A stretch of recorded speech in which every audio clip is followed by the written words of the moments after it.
Welcome to Breaking Bulletin, your home for deep dives into the biggest global events, investigative stories, and the real news behind the headlines. If you care about staying informed and never missing a beat in global affairs, then take a moment now to like this video, share it with friends, drop a comment to join the discussion, and make sure to subscribe to Breaking Bulletin for powerful updates from across the world. Today, we are unpacking a story that is not just shaking North America, it is shaking the world. Canada has stepped up as a frontline challenger in the trade war unleashed by U.S. President Donald Trump, in what is shaping up to be one of the most intense trade confrontations in decades. Canada says it is not backing down, with Foreign Affairs Minister Melanie Joly rallying international allies and Prime Minister Mark Carney rolling out retaliatory tariffs targeting billions in U.S. trade. This is no longer just about commerce. It is a battle for sovereignty. It is about strategic alliances. It is about economic survival. And it is about what kind of world order we are heading toward. So let us peel back the layers and take you inside one of the most defining geopolitical struggles of 2025. As of April 4, 2025, the border between Canada and the United States has become more than just a line on the map. It has become the epicenter of a global economic conflict. Since Donald Trump returned to the White House on January 20th, he has reignited a policy of aggressive trade protectionism. The latest wave, a sweeping set of tariffs 25% on imported vehicles, steel, and aluminum. Canada, once again, is in the crosshairs, but unlike previous years, Canada is not playing defense. Foreign Affairs Minister Melanie Joly, in an exclusive interview with Euronews, made it clear Canada is not just responding, it is leading. She said, quote, "We are the country that has imposed the most counter-tariffs against U.S. goods," and she is right. On April 3rd, Canadian Prime Minister Mark Carney announced a retaliatory 25% tariff on American-made vehicles that do not comply with USMCA rules. The result? A direct hit to more than 35 billion Canadian dollars, or nearly 23 billion euros in U.S. trade. Her message was simple: maximum pressure on the Trump administration. And that comes on top of a previous wave of tariffs worth 60 billion Canadian dollars. Together, Canada's countermeasures now total a staggering 95 billion Canadian dollars. This is not just economic defense, it is economic offense. To truly understand how we got here, we need to rewind the clock. Trade disputes between the U.S. and Canada are not new. Their economic relationship stretches back over a century.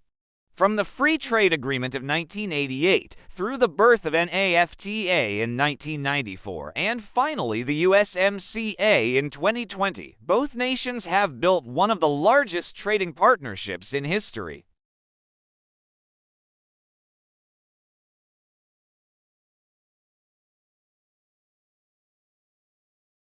By 2023, the volume of trade between the two had hit $1 trillion annually. Canada had become the #1 destination for U.S. exports, $421 billion in 2024 alone, beating out China, the UK, and Japan combined. Canada also provides the U.S. with the bulk of its imported crude oil, around 60% and 85% of its imported electricity. This trade does not just drive economies, it supports millions of jobs. Back in 2018, during Trump's first term, the U.S. imposed a 25% tariff on steel and 10% on aluminum. Canada responded with $16.6 billion in counter-tariffs. Fast forward to April 2, 2025, and history repeats. Trump announces reciprocal tariffs, blaming a $200 billion trade deficit with Canada, figure disputed by experts who place it closer to $55 billion. But for Trump, perception is reality. The Canadian response is sharp and calculated. Joly's interviewer on Euronews, BBC, and CNN delivers one message: Canada is not standing alone. She confirmed that Canada is working closely with the European Union and Asian allies.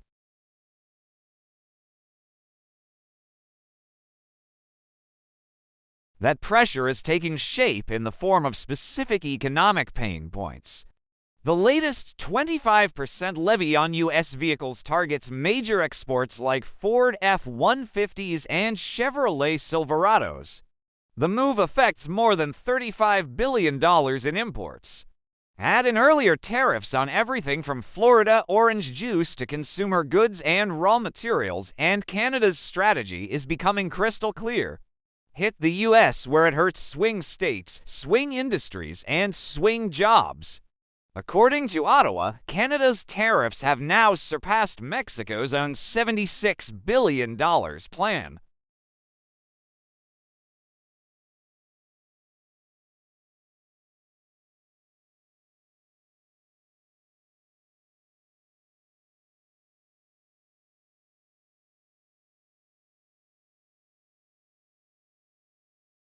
On April 2nd, Melanie Joly responded on CNN, "Of course, we are in a trade war, and looming over it all."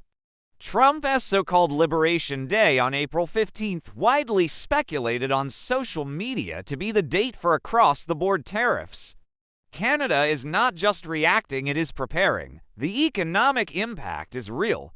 The Canadian Chamber of Commerce warns that these tariffs could cost the U.S. economy up to $467 billion, or a 1.6% drop in GDP. For the average American household, that could mean a loss of $1,300 per year. The echoes of the 1930s Smoot-Hawley tariff switch deepened the Great Depression are impossible to ignore. Prime Minister Carney is choosing his targets carefully. By focusing only on U.S. vehicles that do not meet USMCA requirements, Canada avoids damaging the complex cross-border auto supply chain. Roughly $3.6 billion in parts crisscross the Windsor-Detroit corridor every day. Previous tariffs on consumer goods like whiskey and cosmetics also appear designed to impact American voters directly. Joly believes that it is the American people who will end this trade war. She is betting on consumer backlash, rising prices, and political fatigue. This strategy worked before. In 2018, Harley-Davidson moved production out of the U.S. due to tariffs. Sentiment on social media is shifting again. One viral post from April 3rd reads, "Canadians are not the enemy, but Canada is not going at this alone." Joly has secured statements of support from Europe. Germany's Foreign Minister Annalena Baerbock tweeted, "We have your back." At the March G7 meeting in Quebec, Joly warned allies that if the U.S. is attacking Canada today, they could be next. This is not just about tariffs. This is about NATO, global trade norms, and geopolitical alliances. Joly's February tour of Europe was labeled by CBC as a wake-up call. Canada is now seen as a bulwark against economic instability from Washington. The stakes are massive. Canada's economy is worth $2.2 trillion.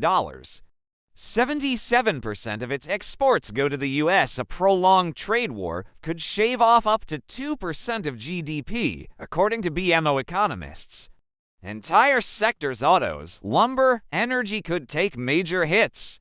And in the U.S., 36 states rely on trade with Canada for jobs. Canada sends 4 million barrels of oil per day to the U.S. That is 25% of America's total supply. Any disruption could trigger fuel price spikes across the continent. Meanwhile, Russia and China are watching. Russia is eyeing resources in the Arctic. China, which trades $100 billion with Canada annually, remains strategically silent. This silence could mean support or an opportunity to benefit from a divided West. Canada still holds powerful cards. It remains America's largest trading partner. Ontario Premier Doug Ford visited Washington in February, warning that 2 million American jobs rely on Canadian trade.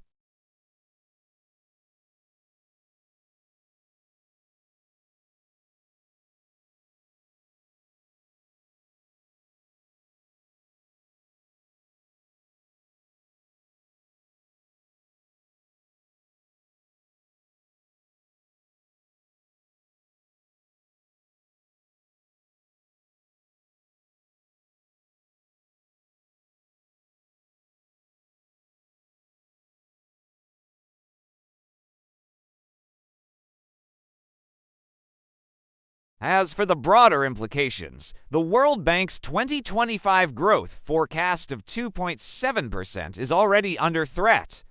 Stocks tumbled $100 billion in a single day last week, and economists warn of a potential recession. But Trump's base continues to cheer. His slogan remains the same: America first. So where does it all go from here? April 15th could escalate everything. Canada says it wants dialogue, but retaliation is ready. The European Union is watching closely. Asia might be the next pivot. And on April 28th, Canadians will vote with this trade war front and center. So now we ask you, who wins this standoff? Will Canada's charge prevail?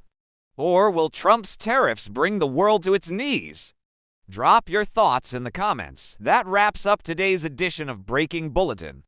Make sure to like, share, and subscribe to stay ahead of the headlines. See you next time.